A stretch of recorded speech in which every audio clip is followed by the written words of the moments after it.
কান চলচ্চিত্র উৎসবে একের পর এক চমক দেখিয়ে যাচ্ছেন অভিনেত্রী আসনা হাবিব ভাবনা।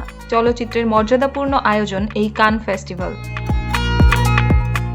এর ৭৭তম আসরে প্রথমবারের মতো হাজির হয়েছেন ভাবনা।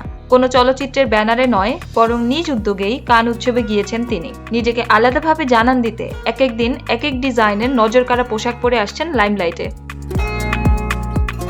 বাংলাদেশ সময় ১২ মে রাতে কানে পৌঁছেই ফেসবুক পোস্টে ভাবনা লিখেন, ফ্রম পুরান ঢাকা টু ফেস্টিভ্যাল ডি কান। সেখানে সিনেমা উপভোগের পাশাপাশি নজরকাড়া পোশাক ও সাজে ফেসবুকে ছবি শেয়ার করছেন ভক্তদের সঙ্গে। ভিন্ন ভিন্ন লুকে মুগ্ধতা ছড়ানোর পাশাপাশি নেটিজেনদের অবাক করেছেন তিনি। বেনারসি কাতান কাপড়ের উপর কাস্টমাইজ করা মিডি ড্রেসে মোহনীয়তা ছড়িয়েছেন শুক্রবার। প্রথম দিনে কালো গোল্ডেন গাউনে নজর কেড়েছেন ভাবনা। গাউনের সামনের অংশে ছিল একটি কাকের ডিজাইন। ছবিটি পোস্ট করে ফেসবুকে ভাবনা লিখেছেন, কান উৎসবে কাক নিয়ে হাজির।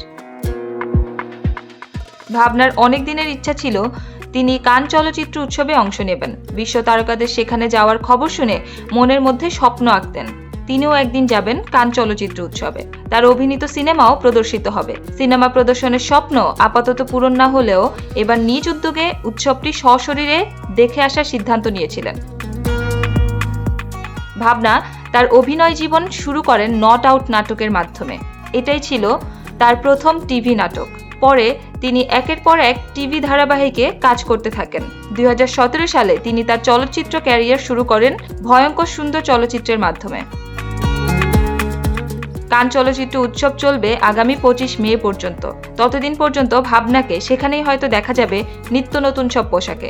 শুধু ভাবনাই নয়, ঐশ্বরিয়া, উর্বশী রাউতেলা, কিয়ারা আদভানি সহ বলিউডের অনেক তারকাকেই সেখানে দেখা গেছে। আলো ছড়াচ্ছেন হলিউডের বিখ্যাত তারকারাও।